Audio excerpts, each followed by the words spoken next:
Thanks for joining me again as we look back at another great classic film. This is a film that taps into our teenage fantasies of escaping a day of school to have the time of our lives. It features actors who are still best known and most fondly remembered for the characters they played, as it taps into a persistent fantasy of getting into innocent mischief and getting away with it all. And this is a film that showcases all the great reasons to visit a city like Chicago in a way that is far more compelling than any tourism advertisement. It is Ferris Bueller's Day Off from 1986. John Hughes developed the basic storyline and successfully pitched it to Paramount Studios chief Ned Tannen on the cusp of a Writers Guild of America strike. Hughes then hurried to complete the screenplay in less than a week. Like all of his films, this was a character-driven story led by a protagonist who could handle everyone and everything. Hughes thought of the film as a love letter to his hometown of Chicago and kept Matthew Broderick in mind as he wrote the script. Still, Rob Lowe, Robert Downey Jr., Eric Stoltz, Anthony Michael Hall, Jim Carrey, John Cusack, Johnny Depp, George Clooney, Tom Cruise and Michael Fox were all considered for the role of Ferris Bueller, but Hughes stuck with Broderick as he believed he was the only actor who could pull off the role.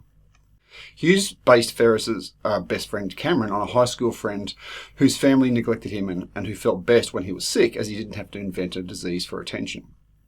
Cameron wears a Detroit Red Wings hockey jersey, both because at the time they were the worst team in the league, and it was a dig at his father who was a Blackhawks fan. The role was offered to Anthony Michael Hall and Emilio Estevez, but they turned it down. John Candy auditioned, but was too old for the part. Alan Ruck, who had previously auditioned for Bender in The Breakfast Club, was cast despite being 29 at the time. He looked the part and felt comfortable not knowing what was cool or hip, as that's the way he was at school. Ruck and Broderick were already friends, mirroring the relationship of their characters. Sara beat out Molly Ringwald for the role of Sloane Peterson because, according to John Hughes, she had elegance. The role was for a 17-year-old who was mature beyond her years, and Sara was a good fit despite being only 18. Paul Gleason and Tom Skerritt were considered for the role of Ed Rooney, but instead went to Jeffrey Jones, based on his role in Amadeus, where he played the Emperor, someone Rooney was a modern equivalent of. The part was small, but important, as Rooney was the only one who wasn't swept away by Ferris. To help Jones develop the part, Hughes took him to meet his old vice principal, who Jones noticed wore a holster and a gun attached to his belt.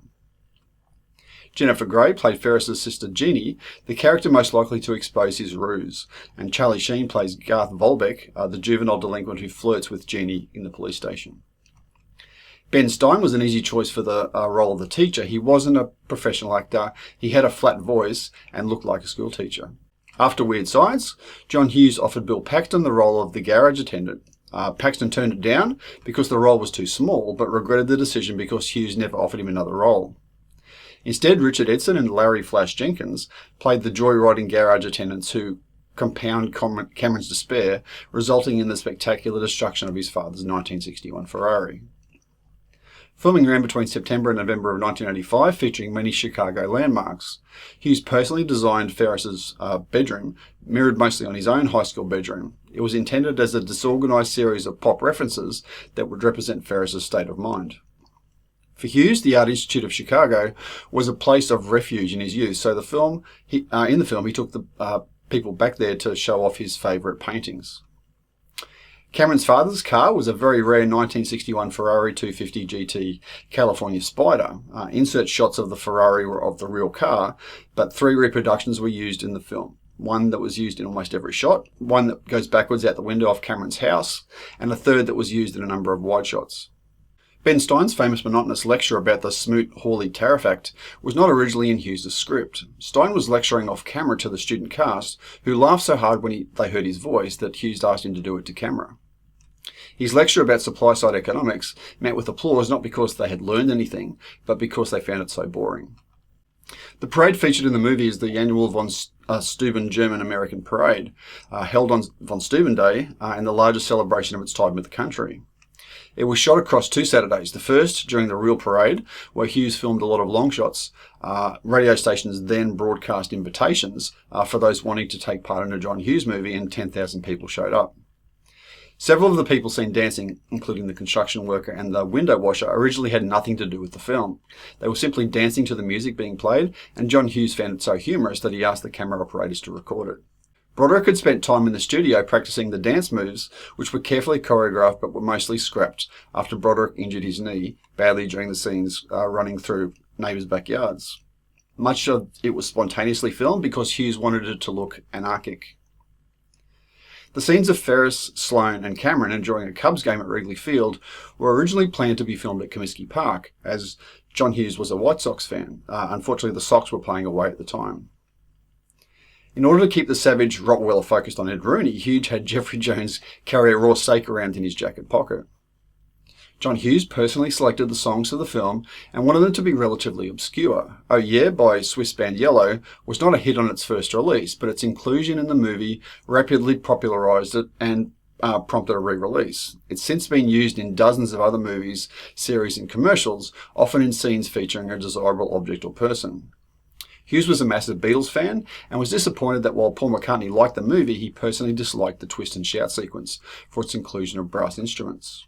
Dankeschön is a recognised motif in the film and something Hughes called the most awful song of his youth. Every time it came on, he just wanted to scream and claw his face, but couldn't get away from it. The film made the song popular again and propelled the Beatles' 1963 recording of Twist and Shout back into the charts, where it peaked at number 23. The critical response was mostly positive. Roger Ebert called it one of the most innocent movies in a long time and a sweet, warm-hearted comedy. It is one of Richard Roper's favourite movies and one he can watch again and again. Steve Almond called Ferris the most sophisticated teen movie he had ever seen, and one John Hughes film he considered true art. He considered Ruck's performance worthy of an Academy Award nomination. The New York Times' Nina Darton criticised Sara's portrayal of Sloane as a basically stable but forgettable character, while praising Ruck's and Gray's performances. Co-star Ben Stein was exceptionally moved by the film, calling it the most life-affirming movie of the entire post-war period. Others were less enamoured. David Denby of New York Magazine called the film a nauseating distillation of the slack, greedy side of Reaganism. Author Christina Lee added it was a splendidly ridiculous exercise in unadulterated indulgence. Made on a $5 million budget, the film took over $70 million in the US and subsequently became the 10th highest grossing film of 1986. It ranks 54th on Bravo's 100 Funniest Movies and number 10 on Entertainment Weekly's 50 Best High School Movies, and it's included among the AFI's Top 400 Greatest American Movies. It is one of the 1001 movies you must see before you die.